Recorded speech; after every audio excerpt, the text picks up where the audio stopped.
we are live with another broadcast here in the Roofing on the Rise studio. We bring you the innovations, people that bring the innovations to you. Today and every day, this kind of sounds a little weird. Today and every day, we are sponsored by Roofing Supply Incorporated here in the roofing marketplace, where you can get your shingles from me. We are also sponsored by West Group Public Adjusters. You can get an amazing claim experience for your clients. Looking for an awesome public adjuster, an awesome distributor, reach out to me. Telephone number 210-919-8987. 210-919-8987. Get you hooked up. And it is an awesome day today. We have just had a jam-packed day. Like, it has been 3.5 hours, going on 4 hours plus of recording for today. And I have an amazing guest and friend, Asher. Bro, what is up? Hey Mark, how's it going? It's man, there's been a lot up lately. As you know, I've been in this industry for a long time and recently started working with Premier Claims out of Nebraska. And so I've been down in Dallas with them, really helping kick off that Dallas office and get things rolling and start taking over the DFW market. Since we already had such a strong presence there, which is then expanding into the rest of Texas. And, you know, we're working our way down towards Houston down here with you. Man, that is awesome. I'm going to go ahead and open up one more time because I think I messed that up 100%. My mic was off. Ladies and gentlemen, we are sponsored by Roofing Supply Incorporated and West Group Public Adjusting. I am flawed, so things happen. I forgot to turn my mic on. Ladies and gentlemen, we got Asher Ware in the house. Asher, you don't have to repeat yourself. That was my freaking problem. But anyway, I'm sweating bullets. I guess I'm nervous. I don't know why. I'm just excited that you're here, bro. Man, a lot of people are excited to see me. If you weren't excited to see me, I'd be a little disappointed, to be honest. Damn, that's at fucking, this point. that's what I'm talking about, bro. But my mass respect, you drove from Dallas to Houston to make this podcast only. Like, you came down here to podcast, or did you have anything else? Man, so you started that. You're like, hey, you know, I've tried some of the virtual stuff before, and I'm not a big virtual person, especially during COVID, like when everything was online. Like, that's just not how I operate. Yeah. I want to be here in the studio face to face where we can have real heart-to-heart conversations and really be around the people that we need to be around. Man, that is awesome. So you sent me that link, and I was looking at it, and you know, I figured digital was an option, but I was like, you know, Houston, it's a 4-hour drive. Yeah. Like, we just did Hurricane Ian. I was driving 21, 22 hours straight. Like, a 4-hour drive, that's nothing. Man, So yeah. I scheduled with you and then started trying to line other stuff up after that. So I do have a few other meetings down here, but that's cool. But you were my first call. Dude, that is freaking awesome, man. I'm honored that you came down here and made the time to give back to the industry in a different way. You know? No, I mean, and it's H-Town. I mean, it's Houston. Yeah, baby. Right? I haven't been down here in a while, and I was like, you know what? Let's do it. This is a melting pot, man. I love this city. It's definitely growing on me. I was born here, traveled around the United States, you know, doing claims for over 11 years. And now I'm back here and I'm able to like establish myself more and as a businessman, as well as, you know, with my community. And that's really what I lacked as a storm restoration contractor, I feel, is being able to have that sense of community. Right. And so now I get to have that. And especially with the podcast, you don't have to be in one spot to give back to the community, but it really does help whenever, you know, you've got something that's established that people know, like, you know, Friday or Saturday or Wednesday at 10 o'clock, 9 o'clock, 2 o'clock, what have you, we're going to be live, and they can come and they can get motivation, education, and just like a way to like disconnect and really like get on top of the topics that are hot, that they should be hearing, that they should be understanding, you know, things that people don't like to talk about. I like to touch. Hey, you know, I love that. Because there's a lot out there that doesn't get said or gets swept under the rug, or everyone's real hush hush about, that are real problems or issues or things that we need to overcome in this industry. Yeah. And so I'm all about, you know, spreading truth, spreading positivity. Man, how old are you? So I'm 19. Jesus fuck. Just turned 19 earlier this month. 19 years old. And you're licensed public adjuster? I am. So I got licensed at 18. I'm a licensed PA in Texas, and I'm working on other states right now. So, Wow. Congratulations, my man. That's a hey, big thank you. accomplishment, dude. Like, It's been many years in the making. I mean, growing up around this industry, and my father was in roofing and electrical and fencing and just everything under the sun, just about, or at least it feels like that sometimes. yeah. I was on roofs at 9, 10 years old, doing repairs, working with crews, digging holes, whatever it was. And at the time, I didn't really fully understand or appreciate it. Being a Yeah. kid, it was like, why am I out here doing this? Yeah. But as I've gotten older, 15, 16, started working the hurricanes, now I can drive myself to the hurricanes, right? I don't have to be dropped off or picked up by crews or laborers or coworkers. And I really got out there and started hustling and grinding and pounding the pavement, really, and just meeting as many people as I can and absorbing as much knowledge as I can. It's freaking awesome, dude. And you like, you know, you talk about being a little different. Like you come from a different home, right? Like a different upbringing, like a lot larger of a home. Let's talk about that. Yeah, so How many siblings you got, bro? yeah, I'm the oldest of 10, so I have 9 siblings. Big shout out to your dad, bro. TJ. Putting it in for 30 years. No, I'm just kidding. You've been a father for as long as I've been around almost. But TJ, I don't understand. I don't get it. How you could keep your sanity throughout the years with 10 kids. I mean, listen, love you, Asher, but 10 kids, that's a lot of kids, bro. It's a handful, and you have to What is it like for you? a lot of responsibility, a lot of growth. Things don't always seem or feel fair, but that's what hardens us and makes us leaders, right? And so, I mean, I've been leading 9 other people Yeah. for my entire life already, right? And being used to being put in a leadership role just with the family dynamics. And when you have a larger family, that's what you have to do. The older ones step in and help with the younger ones. And in today's world, a lot of people push back on that. Oh, it's not right, it's not fair. Those kids need to be kids, which I agree 100%. There's times you need to go out there and be a kid, but it's also introducing them to responsibility and being a responsible person and being able to lead other people too, especially from a very young age. Yeah. Which is an extremely important skill. What do meals look like around your house? Man, I remember going to Costco or Sam's and just having 2 or 3 carts full. And they got those big oversized carts too, right? Right, bro. Those are big carts, bro. Yeah. Yeah. So, cooking takes forever. Yeah, when you got to make. Who does all the cooking?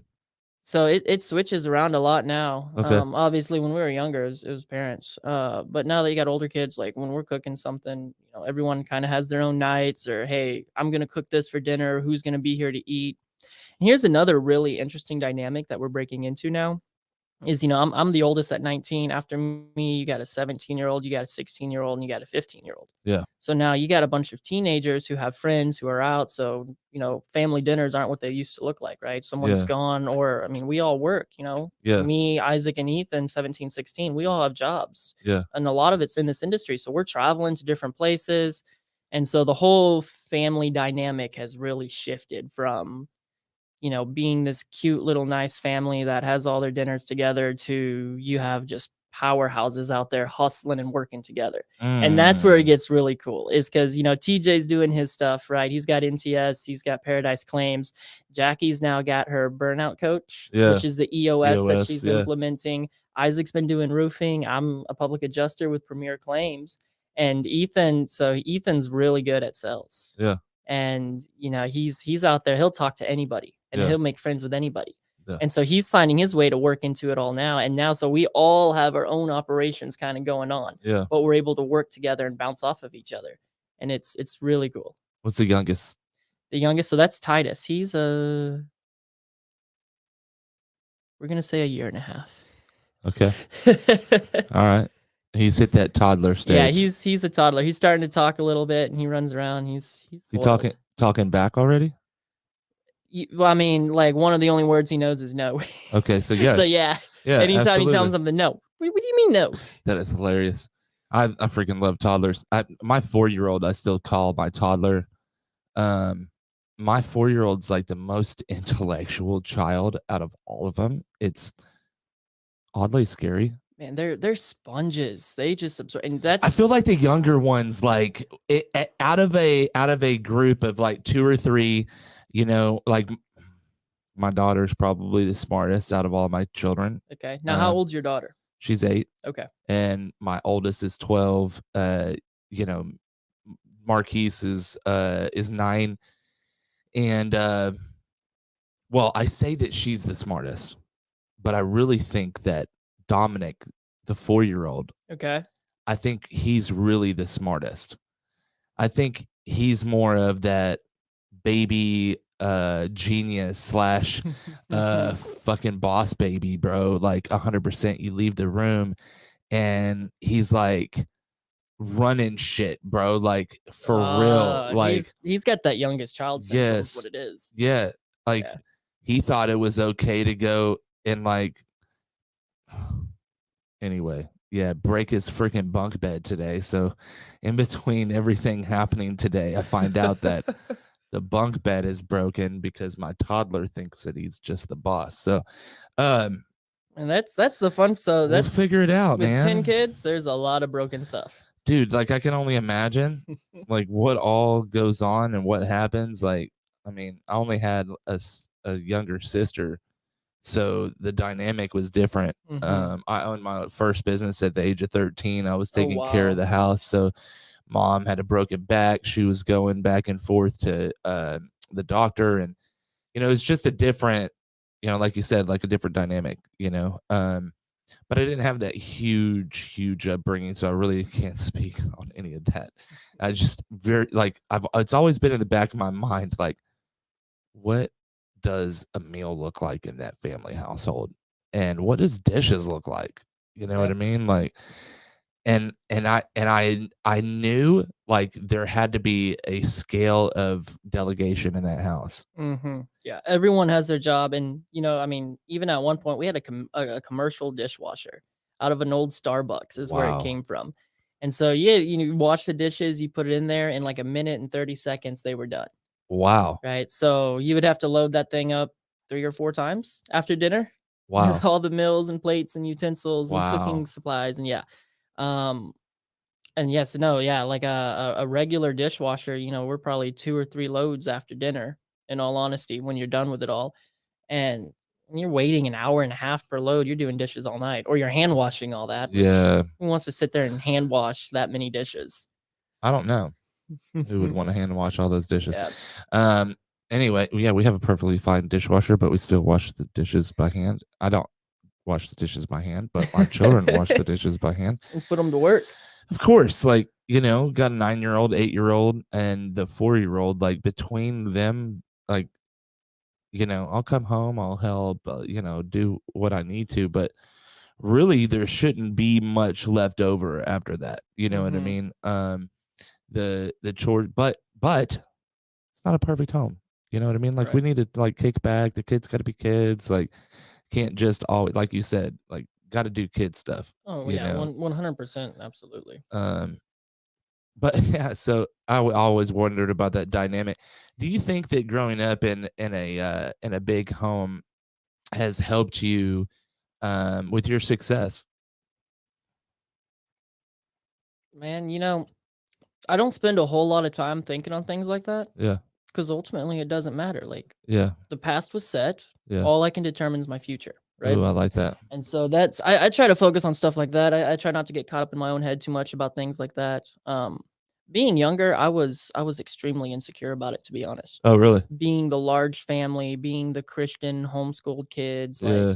you Oh, get a yeah. bunch of, Homeschool. yeah. So we were homeschooled. Okay. We were religious and Christian, Okay. and there was so many of us, Yeah. and people would always make jokes. Yeah. Of course. Right? Are y'all this religion? Do y'all Yep. know what a TV is? Yep. And all the different jokes, which I love it when people come up to me and they make a joke, and rarely now do I hear a new joke. Yeah. But when someone tells me a new joke, my ears perk up. I'm like, oh, I like that. I like Yeah. you now. That's unique. I like that. You're creative.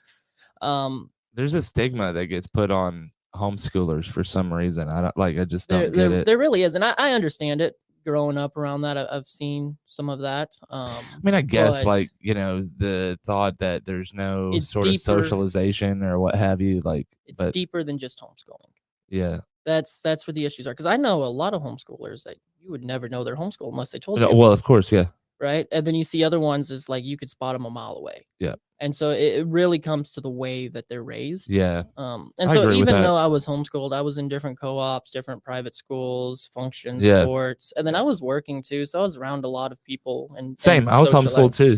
So through high school, I was homeschooled, and that stigma was always there. Like, and I went from private and public schools to homeschool, so it was different, and I feel like knowledge is power, and the people that do more with it you will know more from them, right? So, Mhm. and Jesus even said that from their fruits that you'll know them, and really it really drives home, because if you're homeschooled and you really didn't apply yourself, then you're going to be that fucking idiot that they think that we are, right? Yep. Like, and that's kind of a stigma, is like, you guys learn from your mama, you not graded and all this shit, and it's just like, dude, if you really knew what I went through as a Yep. homeschooler, and to keep up with my work, like, my mom didn't keep up with my work. I No. kept up with my work, and you know the tolls change when you go take an ASVAB. Mhm. When you test out higher than them, and you get offered jobs higher than them. And that's the thing about homeschools. A lot of these, I mean, they're Not smart knocking public kids. school, Yeah. not trying to knock No, no, public no. school. I'm just saying the statistics are out there, bro. Statistics are out there. Yeah. So growing up, I was insecure about all of that. I was like, oh, I wish I was public schooled. I wish I was public schooled. And then once I started working and making money and really, starting to understand what the world was like around me, I realized what a blessing it was You to realize be. they went to public school. No, I'm not knocking anybody. There's a lot of I public went to school public kids out school. there that are sharp, I mean, sharp kids. And doing really well for themselves, very normal people. Same thing with homeschoolers, right? You got the good, you got the bad, and you got the middle. Yeah. It's like that for everything in life. But yeah, no, being the oldest of 10 kids and being able to learn how to trust and utilize my family, yeah, was the biggest thing, because I was in that stage where it's like I don't want anything to do with them. yeah, And then once I started realizing, like, wait a second, my parents are smart, my yeah, siblings are smart, yeah, and they're my ride or dies. yeah, Like, if there's anybody I'm calling, it's my brother. He's the first person I'm calling yeah, before anybody else, even my dad. yeah, He'll be the second call. yeah. Be Oh, like, yeah. hey, so this is serious. You Yeah. have to step in. Yeah, hey, I already talked to my brother, so Yeah. it's pretty bad, bro. Like, we gotta get Yeah, something if going. he gets the call, he knows, like, oh man, something's up. It's your shovel and it's my car, and you don't need to ask any questions. You don't need to know. You don't need to know anything. We're gonna deal with it, and the problem will go away. Oh my gosh. For legal reasons, that's a joke. Yeah, absolutely. Man, so I'm excited.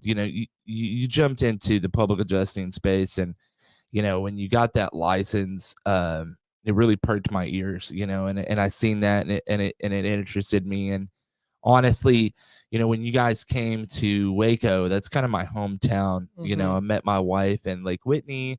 There's a lot of people that are actually watching right now from that area, Lake Whitney, Waco area, because that's where we're from, Right. and so people tune in all the time, and they watch, and man, I knew that I couldn't miss that time. You guys were there. It was at Putters, and I'm a golf guy, so I brought my putter. Putters was one of the coolest places I've been to as I well. really I love like that place. atmosphere. Like, It's so cool.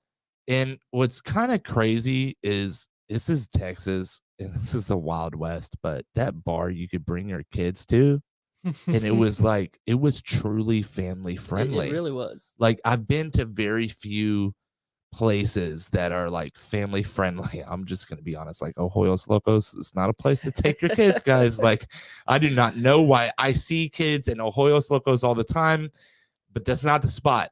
Putters is definitely a spot that you take your kids, all kinds of games, Jenga, Connect Four, and of course an 18-hole putting green that's or putt golf that's quite Completely challenging. indoors. Completely indoors. Yeah.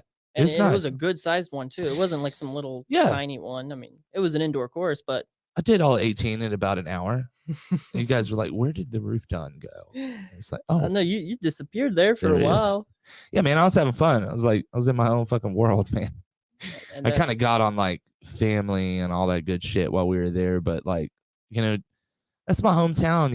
It's like, uh, we used to load up in the fastest cars, buddies' cars, and go to Waco. And there's the longest strip in Waco's Valley Mills. okay. And so we would take, from light to light, a quarter mile at a time. And that's kind of how we lived our life. Was we were able to come and just unwind in a spot, before the cops became absolute just horrid in that area on that. And I get it, like people die and there's issues and stuff like that, but like shut down the street, make it fun, do a shutdown and participate. Like Houston, like you'd be Houston's surprised, bro. Like some cops be getting in on these fucking shutdowns, bro, and it's fucking lit, bro.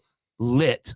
I've heard a lot about the Houston car scene. It's not something I've broken into yet, but The car scene here is unlike any other place, and it compares to New York. It compares to Boston. Um, I would compare it to a lot of places overseas, and okay. I would say that it's probably held in some of the highest esteems. Um, the the amount of respect that comes out of the car scene is insane. But it's Houston. You have got to be. We have got to be careful where you go. Yep. You got to be careful at what you do and who you're hanging around and what times. And I mean, a major rapper lost his life recently here. Um, you know, it's not a place to play around. People think that this is just Houston. It's not, man. This place has got some gangsters in it, man. I mean, it is a rough place to be if you're not from here. So I could definitely, definitely see that. And that's part of the reason. I mean, there's been conferences and stuff I've been down here where I was like, I could just kind of go find it, yes. but I don't want to Mm-mm. run that risk, man. Nah, bro. That's, bro. In conferences, I try to stay. We should talk about conferences. I love conferences. Bro, I try to stay like close to or where I'm at because I know it's going to be absolutely fucking gnarly, and I had Chuck Allen on here a couple of days ago, and we were talking about conferences, and he's like, man, I think I released the reel today about the way in which that you operate at conferences. Okay. Like a lot of people would treat a conference like a fucking vacation. Mm-hmm. It's not a vacation. Yeah. It's a place to learn, right? And like I get it if you are like this is your vacation. Yeah. Well, wear a fucking Hawaiian shirt like I've got on, right? And go over there and have a fucking vacation and take it easy while the shakers and fucking movers like me and you will be in those rooms and we will be learning, we will be moving, and we will be shaking the trees because we know what we want out of life and we know what we want to get out of life, right? And we apply ourselves to learning. That's really what's important at these conferences is like, you're going to pay $2,500 for a ticket? Pay for the ticket and use it. Go to the breakout sessions. Well, and whatever you go to the conferences looking for is what you're going to find. If you're looking for knowledge, it's there. And if you're looking to party, I mean, there's those people there as well. And I'm not going to say like, don't go to a party. Like, that's where a lot of my business is done. 120%. It's drinking around people and being in those atmospheres and building those relationships. 120%. Because in that sense, it feels like you're off the clock, even though you're not. Yeah. And I'm still working, even if I can have fun and work at the same time. Of course. That's something that drives me crazy is people see my social media posts and like, you're just out there partying. You're just playing. I'm out here working. This is what my work looks like. This is what I chose to do. And I'm happy with it. And if you got a problem with that, that's on you. Yeah. Yeah. Also, if you don't have your number, you don't have the right to have a problem with me. So Did you see that post, bro? I saw that post. Big shout out again to TJ McCormick, bro. You've freaking killed it with that post. And I seen it before TJ posted that. Like someone told me that recently, and I'm like, damn. um, because it put things in perspective for me. Mhm. Because I've had that kind of preconceived notion about like an influencer or whatever that I Yep. seen online, and then after I seen that, I was like,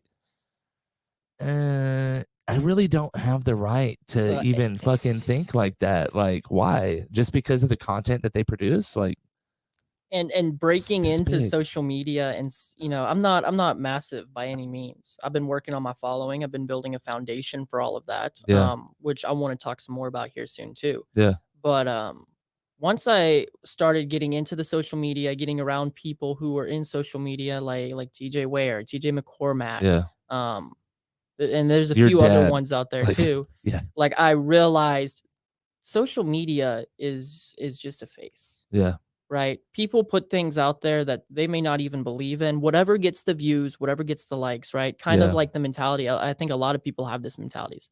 Any publicity is good publicity, yeah, which that's controversial. Depends on how yeah. you look at it. But I mean, a lot of these I'm using it. people are going out there and they're putting things or they're softening their beliefs Yeah, to appease the other side or do whatever they because that's their business, man. right. They have to do that in order to make the bills, right? Yeah, And so once you kind of look at it from that stance and you step back, you're like, I don't personally know this person. yeah. I don't know what their personal beliefs are. I just know what they're putting out there on social media to build their business. Yep.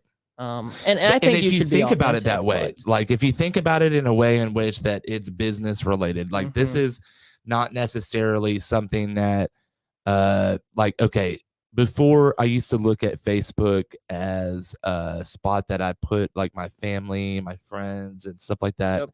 And Instagram was more of a spot to show off, right?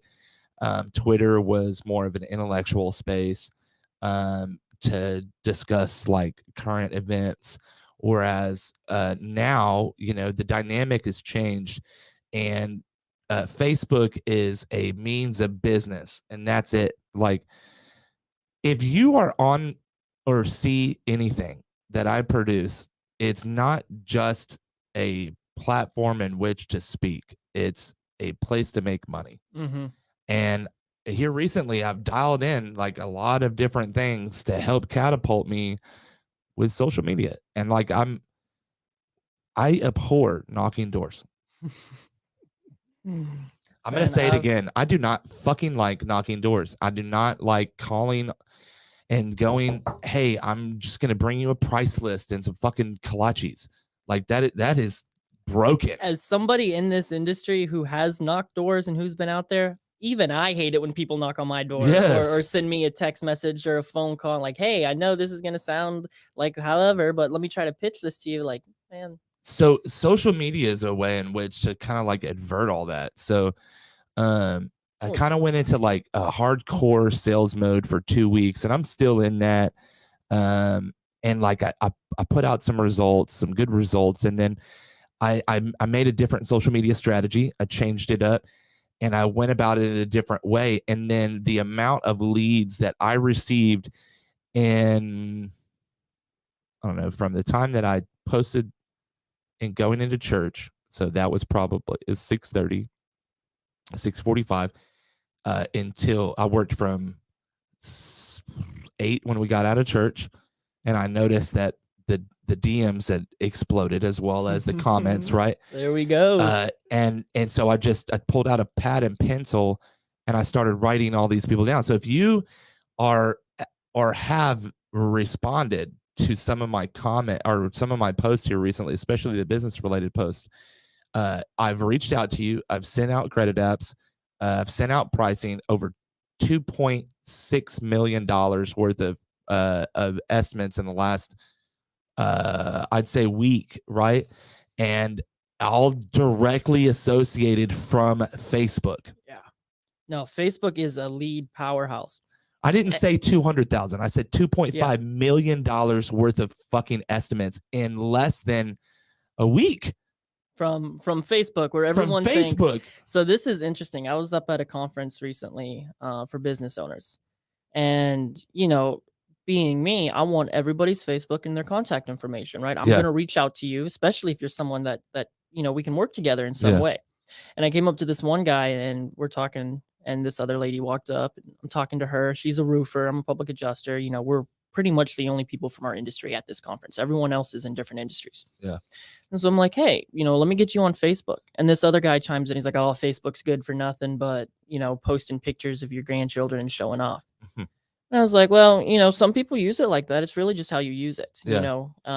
You put in the work and the effort and you really learn Facebook and understand how to use it. And it is so powerful. It's, in my opinion, the most powerful social media out there.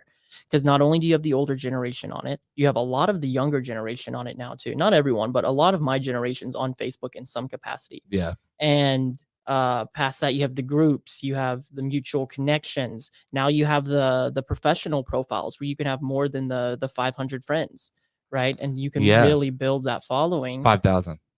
Was it 5,000? 5,000 friends. Yeah. Okay, it was limited at 5,000. See, because by the time I started reaching that point, they'd already changed it. Yeah. Yeah, they just changed it to like actually friends, I think it's still at like 55, but followers you can have like I think it's limitless now. Yeah, it's limitless. Yeah. So like I've seen people on Facebook with like 250,000 followers. And so look at what you're doing with how many followers you have. Yeah. I have, I think, like 4.3, 4.4 followers, and I'm doing a large volume of business from that. Yeah. Imagine what you could do with 200,000 followers on Facebook. Yeah, absolutely. On Facebook. Oh yeah.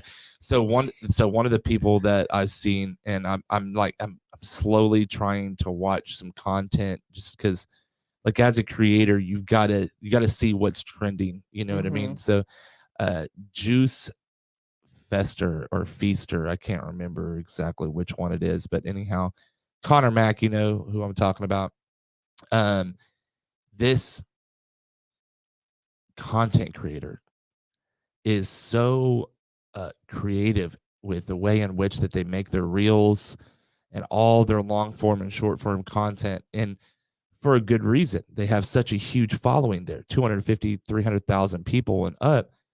You're right. Like, you make a Facebook post, they've got 100,000 people liking it.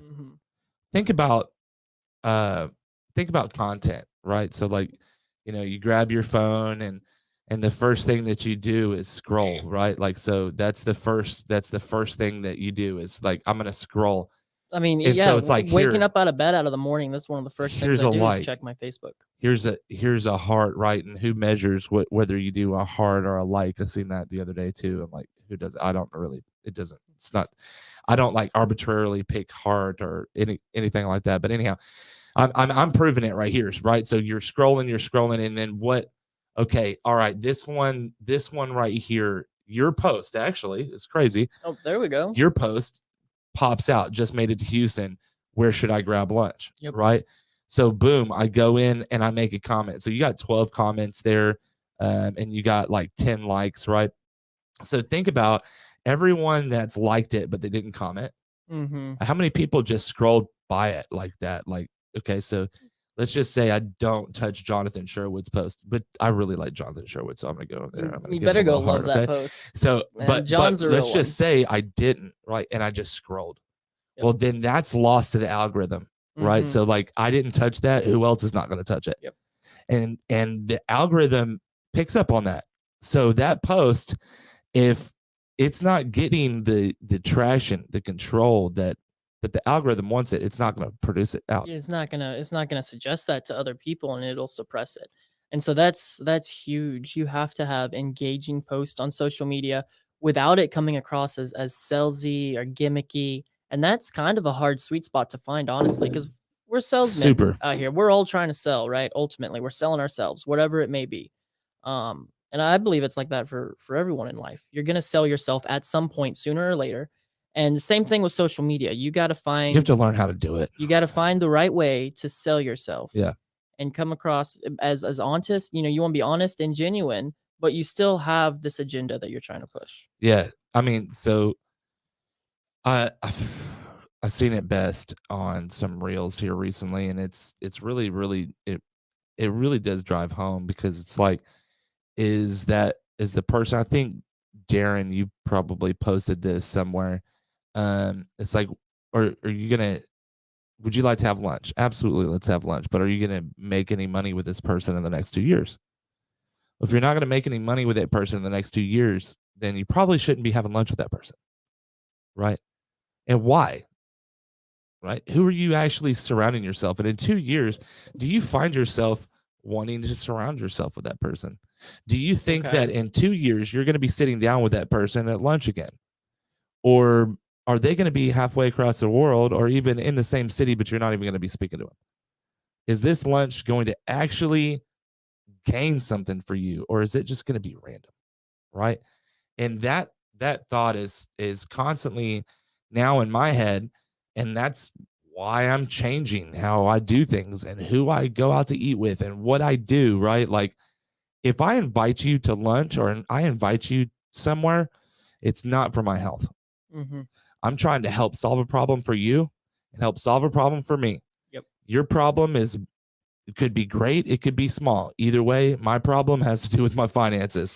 So I'm going to help you, and my way of getting help is some financial. And it may not be, you handed me $1 bill or you like we were talking. I don't know if we didn't speak about this. I spoke about this prior to this podcast. That's what you get for airing 4 hours at a time. That's the fun part about social media is you've got to stay on that grind, because I've noticed like I'll stop posting for a week and it Never just again, Asher. tanks. Never It again. just You're not tanks. doing it again. So I'm going to write out. I haven't written it out yet, but before we leave, I'm going to write out my social media strategy for you. Okay. And then I also have half of my strategy on my whiteboard in there that you can take a picture of. Nice. And you just use that and watch your social media fucking catapult. I guarantee you will gain followers, you will gain engagement, and if you follow it's going to cause some issues in your life. Like you're going to have to set time out for it, which means like that's your girlfriend, right? Yep. Okay, so you're going to have to like have a communication between each other and like, hey, listen, I've got to move things forward. This is my business. So how I'm going to do that is I need to spend time with my social media, which means I'm not going to be present with you 100%. So like my wife, big shout out to my wife. Thank you. That's babe, like, very challenging on a lot of people too, super hard. especially relationships.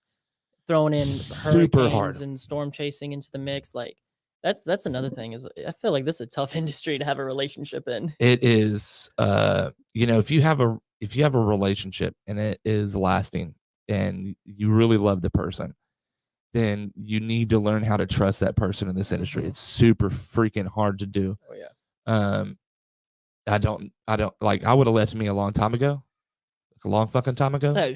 You and me both. I stop and think sometimes, and I look at the lifestyle that I live, and just with the constant travel and the constant on the phone, replying to messages, replying to emails, taking phone calls, having to step out of a dinner to take a phone call with a client. Yep. And like, yeah, I would get sick of myself pretty quickly. Yeah, I think. yeah, and that's real shit. Like that's real. I mean, for me, I would really like I'd have a toleration for it for about this much, and then I'd be done with it. And then I think about like, okay, well, what does my spouse put up with, right? Because my wife is my rock. She helps me. If it wasn't for my wife, I wouldn't do any of this. Like I wouldn't be a roofer or anything because she's believed in me, And it's important that you find that person, but it's important that that person helps mold and make you as well. Yep. Right. And so big shout out to my wife, because in this social media journey that we've been taking, like I have a routine, right? And I execute that routine with military precision every single day. Beautiful. I wake up in the morning anywhere between 4 and 6 o'clock, and I go immediate for meditation, the fucking 3 S's for us men and or women, right? Shit, shower, and shave, and then it's boom straight into the gym. And whether you're seeing a motivational post at 7 o'clock or 6:30 or 8 o'clock, it all depends upon what demons I'm working out in the morning. Yep. Because I've got those. I've been doing this for 11 years. I've seen some dark shit. We were just talking about that earlier. Fucking dark.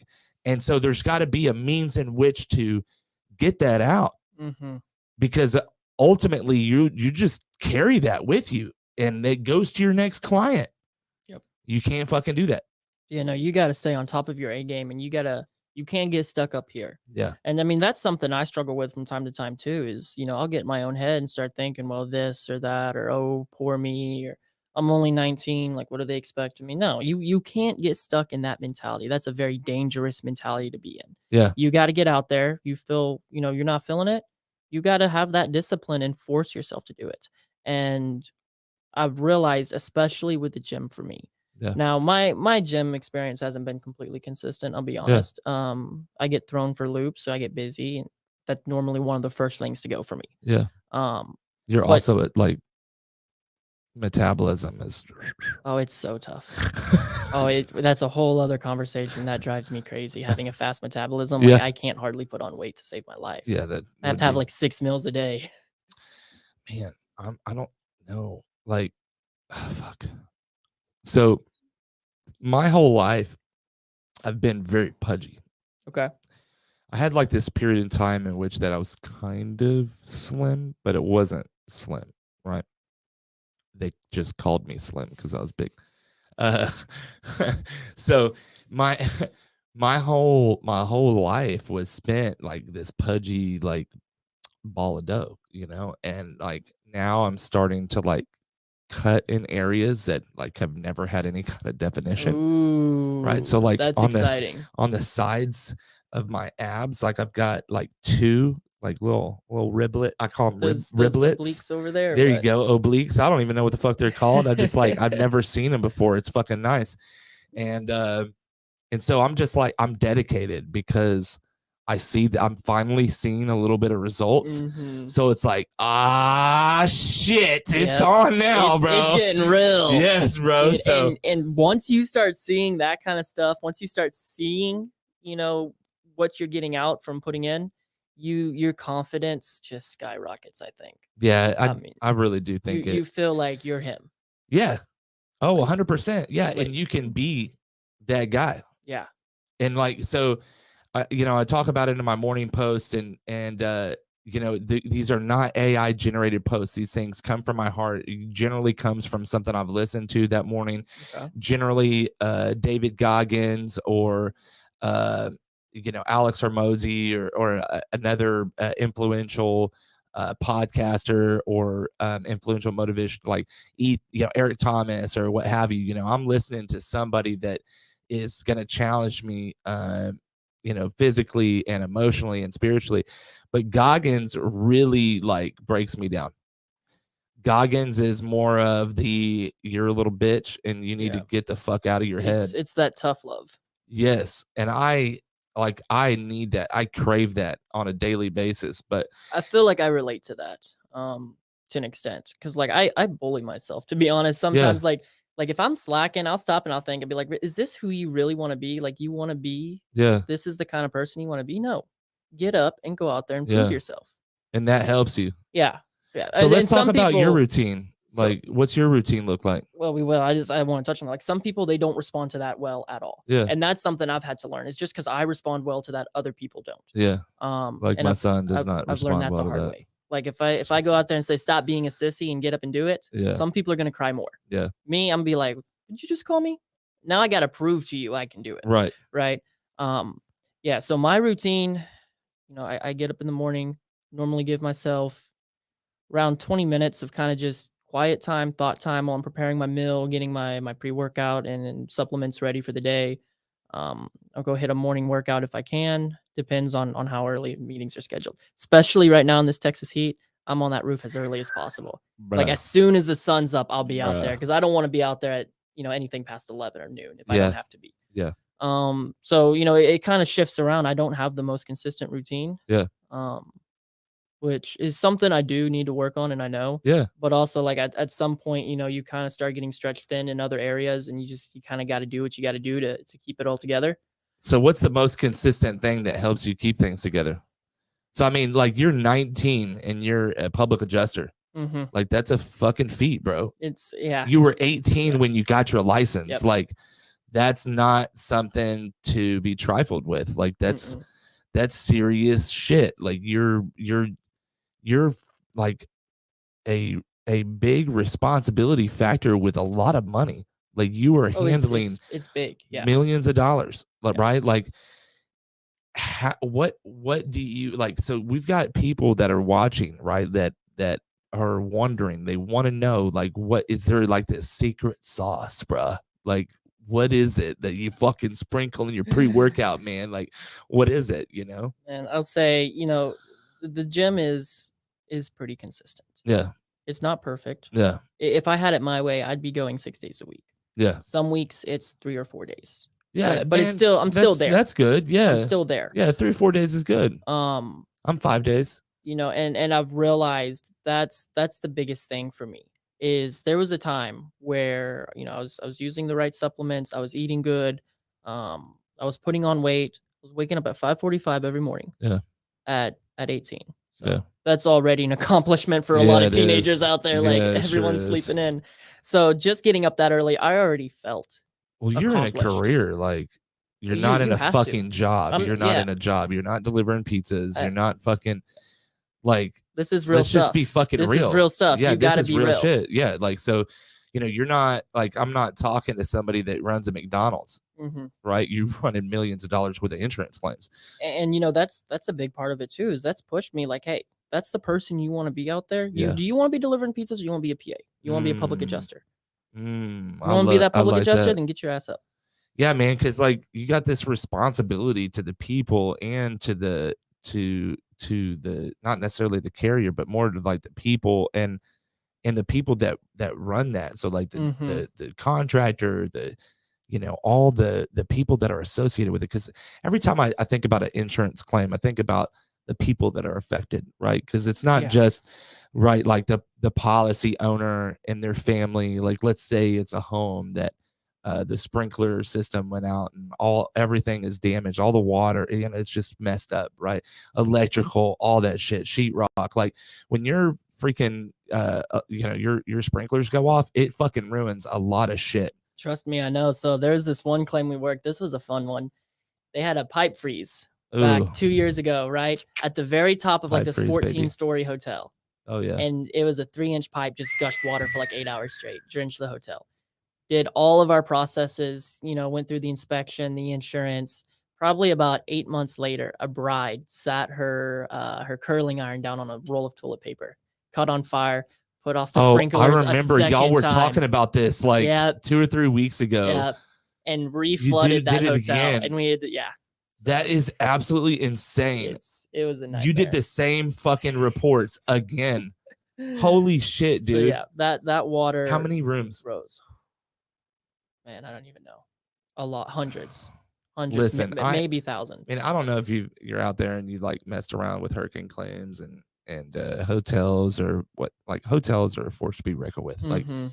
just doing the reports or just like giving an estimate for the repairs is it is a painstaking, like, estimating is the biggest thing there. Yeah. Like, you have to be on top of it. That's where, like, we were talking a difference between, say, Mad Report or the Exactament sketch, right?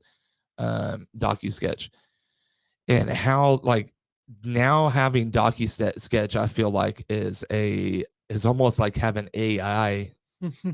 You know what I mean, for that room, because ultimately, to begin with, like, you had this like little laser, and like you laze it across the room, and then Yep. you draw your line, and then you laze again, and you draw another fucking line, and you do this.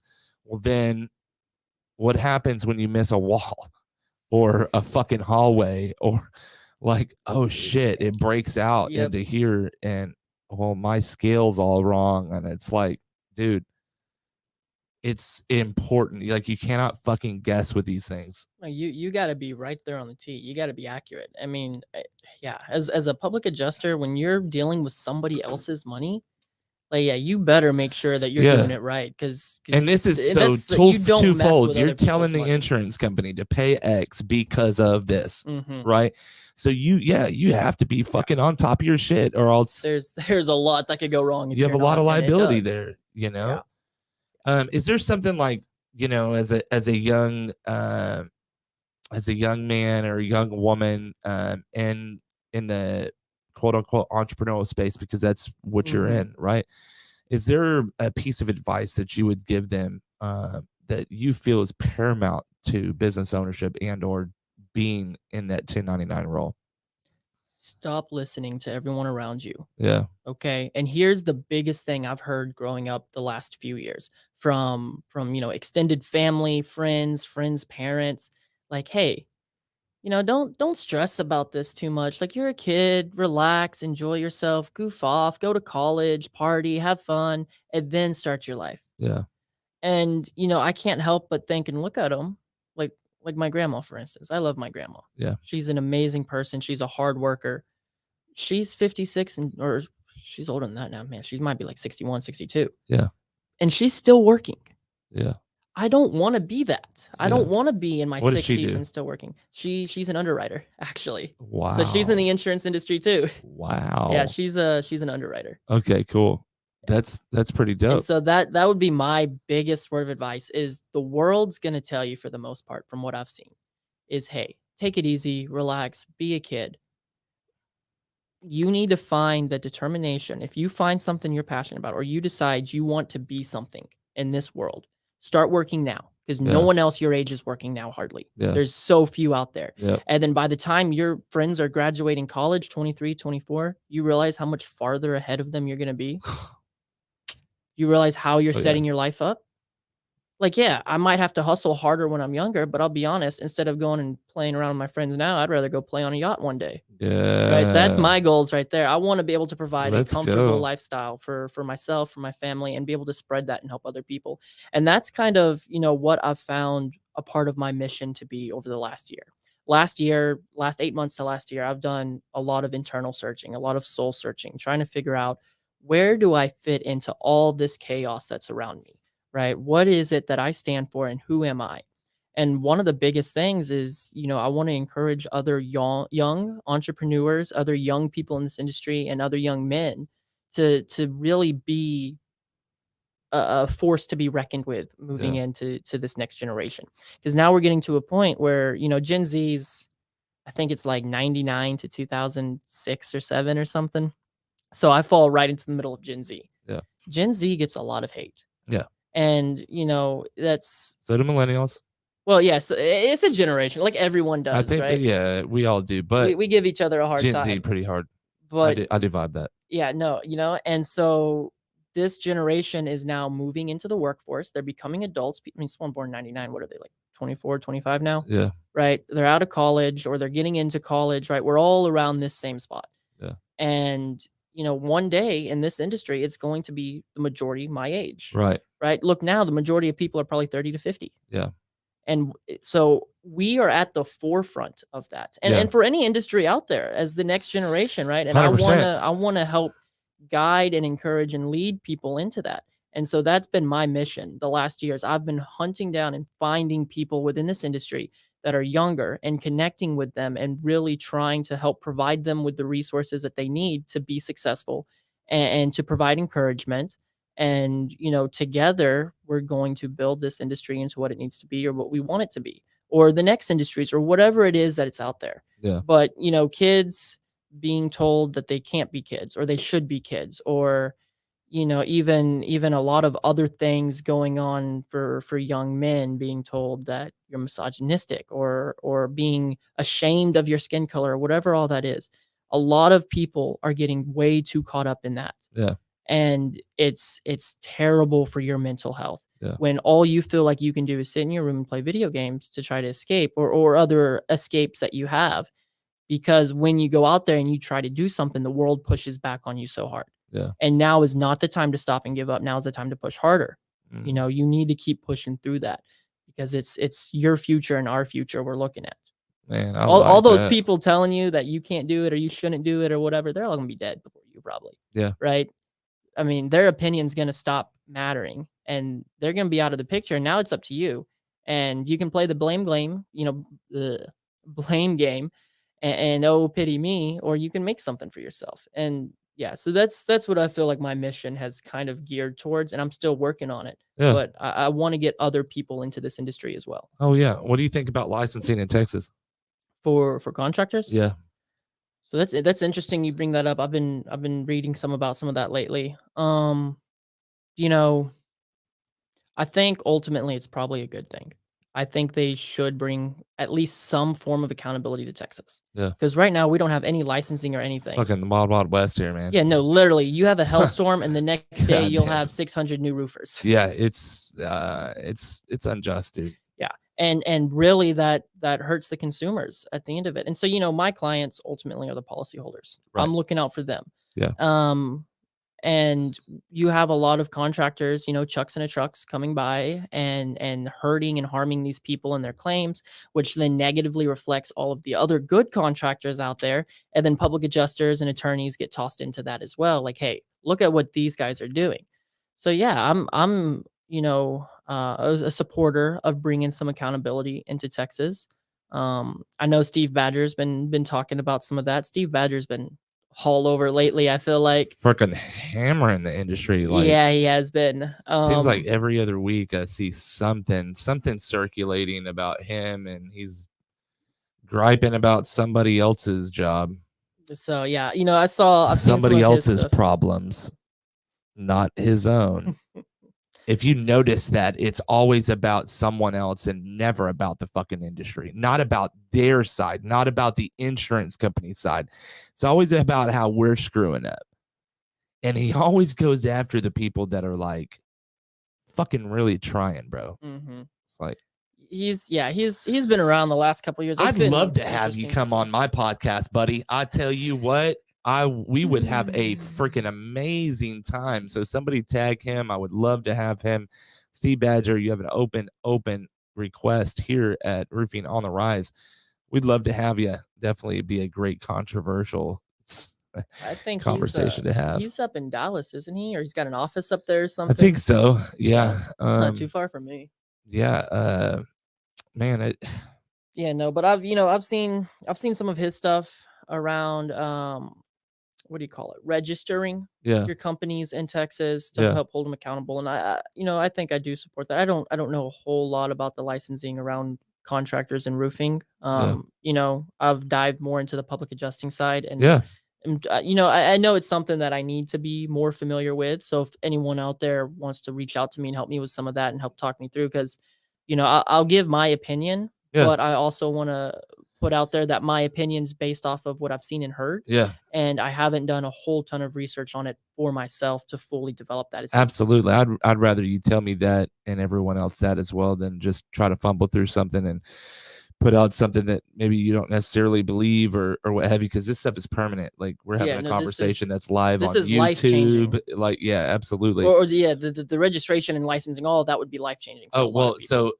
absolutely. I think that's super important. That's why I joined HARCA. I'm joining RCAT. I'm on all the committees for RCAT and HARCA, on the government committees that write the legislation, and I just joined those. So it's not like I've been on those for a very long time, but I've joined them and I'm participating. And that's something that I encourage a lot of people to do, especially contractors. And that's not a lot of people know, but as a public adjuster, you can join RCAT.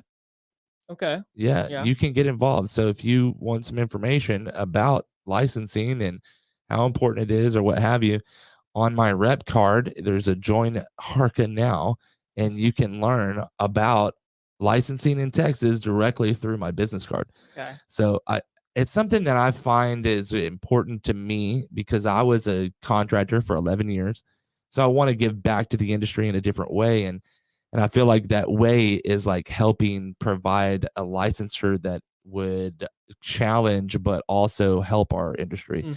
And, doing a license, you raise your prices, man. I talked about this in my last podcast, but it'll be like a future podcast. I'm pretty excited about this. I've never like scheduled a live before, so I'm pretty excited about this next week. But anyhow, the podcast, we went over a lot of legalities as well as the mentality issues in our industry, on all realms, from the agent side to independent adjuster, public adjuster, appraisers, insurance. Like, it was good. So that'll be one that you may want to watch. I'll tag you that way. You know when it comes out, because it was great. It was really good. But man, we could sit here and talk for hours. I know we're past our hour mark. Are we And really? yeah, yeah. It doesn't even feel like that, man. No, I bro. feel like I've been here 15 minutes. Yeah, no, trust me, I know. Uh,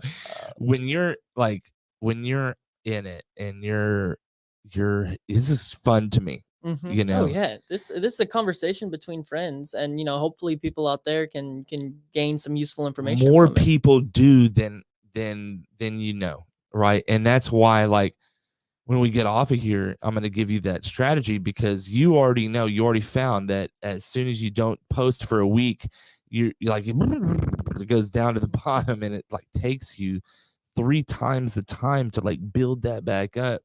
Uh, it's really important that you pay attention, especially for you. You're young and you're starting your career out now, right? And so I don't know what your Instagram looks like. I don't know what your Facebook, your Twitter, your TikTok, but bro, I would take the challenge that TJ McCormick put out for it's like uh one reel, or I don't know, 3 videos, 3 platforms, 300 or something, like 3333 or something like that. I may have seen something about that, but And I was doing that before, like, he put that out, and we talked about that. It's a part of my strategy. okay. Doing one reel before 9 o'clock every single day. So if it's 15 seconds Like before 9 a.m. before 9 a.m. Okay, and It's that would hard. I guess that would make sense because that's probably around the. Do you think that's the average people are getting up and checking their phones Oh or yeah, bro. taking the time Oh, to this is look through their social psychological. media? Fuck yes, bro. Absolutely. There's a reason why I get up at a certain time. Yep. There's a reason I post my motivational posts at a certain time. My workout goggin. I'm gonna call them goggined out posts from Your here on. goggined out posts. Goggined out posts. When you see those posts, like, like, this dude's jacked in the gym, coming out of the gym, maybe in the hydro massage chair, like recovering, and that's at a certain time because people are consuming Facebook at that time. Yep. And so I posted at that, and you're gonna find that just taking the time out to set a schedule, just put it on your calendar to say, okay, I'm going to make a post in the morning. I'm going to put a story out. I'm going to do this. Like, before we jumped on, you guys were catching content, but I made sure that I posted immediately before I came in here. Why? Because it's going to boost the algorithm online. We're going to get more people that's going to view it. But that's in combined with everything else that we've lined out. Social media is a tool, and it could either be a tool, or it could be, or you could be the tool. And it's as easy as being consumer or create. And the reason why I say this is I feel like you're more of along the lines of like a creator. You know what I mean? Like, I see that out of you, and I just encourage you to post more and to put more videos out, because people like seeing your face, bro. Like I do. And that's what it comes down to is consistency. Which I have some ideas I've been working on. Yeah. That's I think really gonna take off the social media. Oh yeah. And you'll be seeing more of that in the future. It's like 7 posts a day, 7 days a week. You know what I mean? Like 24 hours. I don't know. Anyway. Yeah. No, you don't even need to sleep anymore. You just, yeah, bro.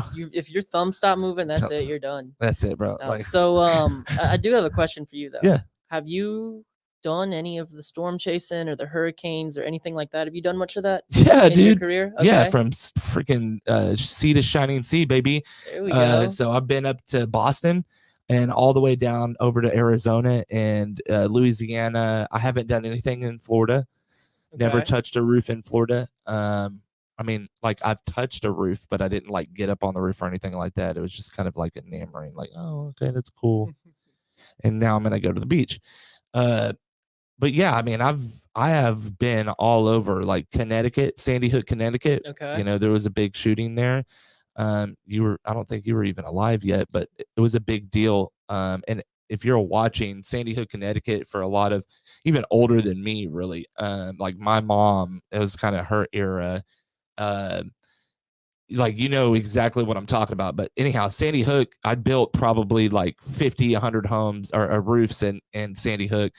And most of them were were shingles, and then a quarter of them were wood shingles, so wood shake. Oh, shake. Right? Yeah, Yep. with the copper accents and all that good shit. It's fucking awesome. And so like there's Sandy Hook, and then like there's a highway, right? And it's a weird fucked up highway, but it's pretty cool. But anyway, so like right here is a diner, and then right here is another town. So I'd go from Sandy Hook to the diner and then back. Like that was my fucking thing for Okay. 3 or 4 fucking months, bro. uh and it's like $12 50 cents, something like that. $25. I was walking out of there with cannolis and a fucking Philly cheesesteak. So yeah, bro, all over the place.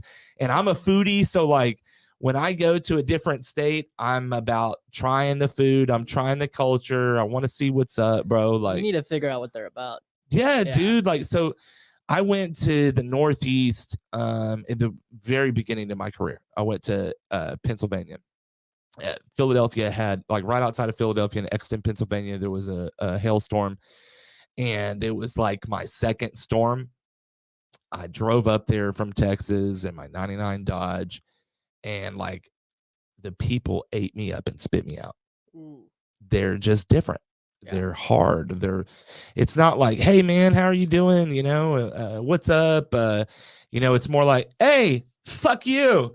And that's like the morning, like, how are you doing? And if you don't like reciprocate with the, hey, fuck you, man, like, get out of here.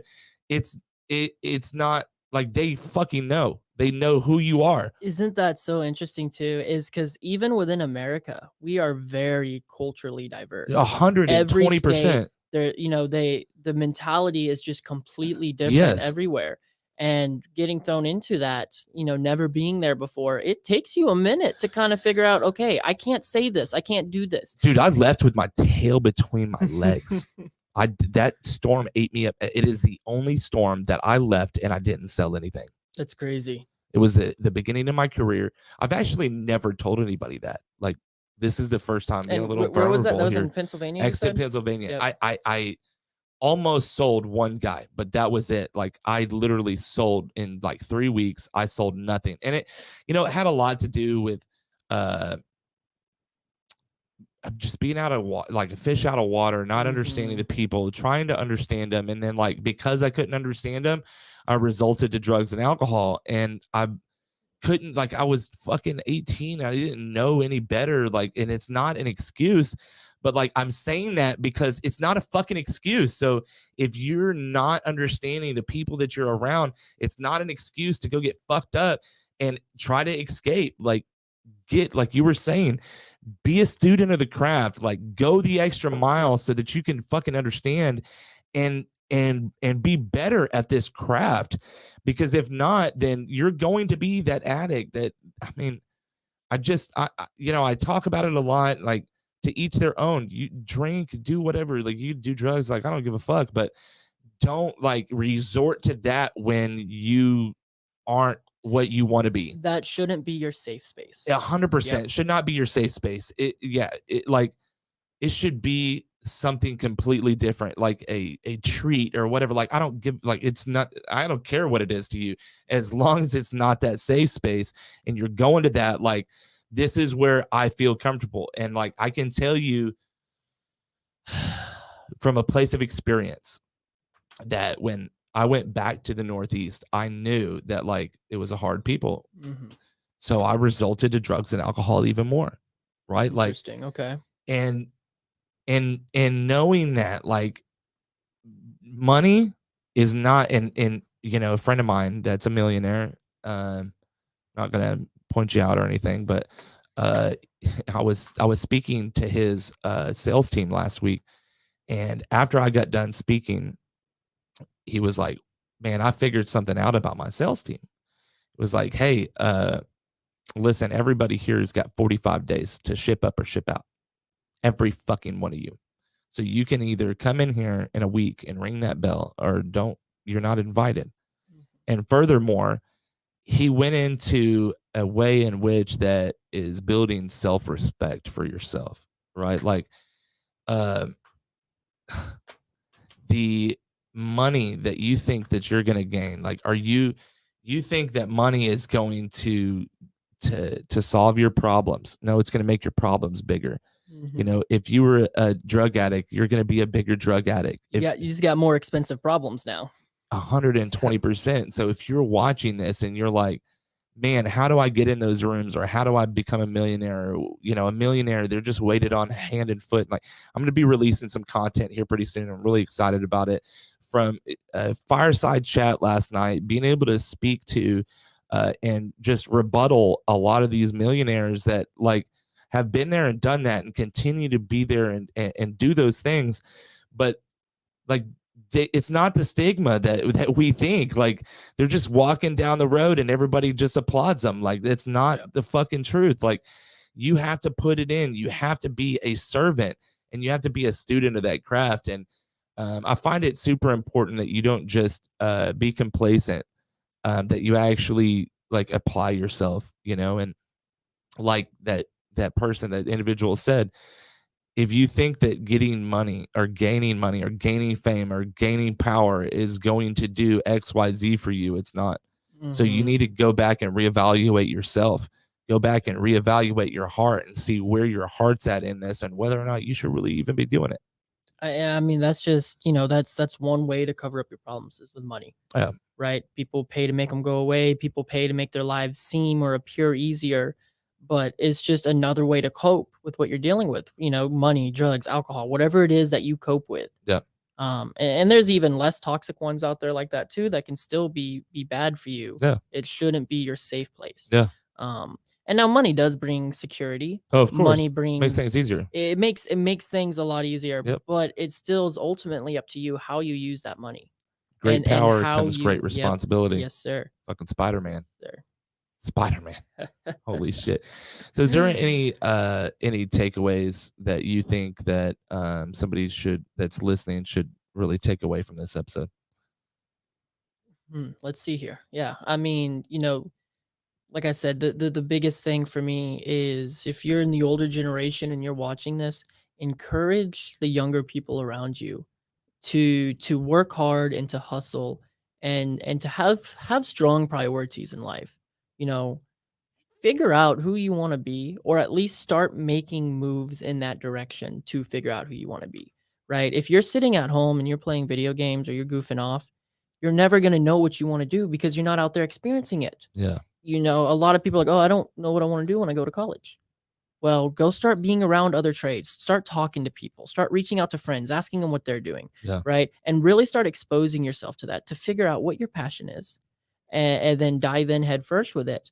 And I think the older generation really needs to help encourage the younger generation, setting their priorities and having the discipline that they need instead of just being kids. Once you reach a certain age, once you're Yeah. 15, 16, 17, maybe, definitely 17, 18, like you need to start thinking about your future. Yeah. Um, and there's a lot of stigma around that. Yeah. Man, I appreciate you. Again, it has been a live stream here on the Roofing on the Rise Studios. And we are sponsored by Roofing Supply Incorporated. We have been sponsored and hopefully will always be sponsored by Roofing Supply Incorporated here in the Houston marketplace.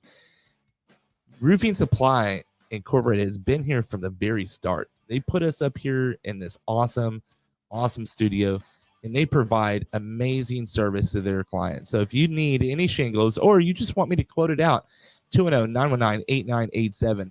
Also, West Group Public Adjusters, the public adjusting firm for you here in the Houston, Texas, and the Texas marketplace. Actually, they're all over the place. So they are in multiple different states. Don't get me lying.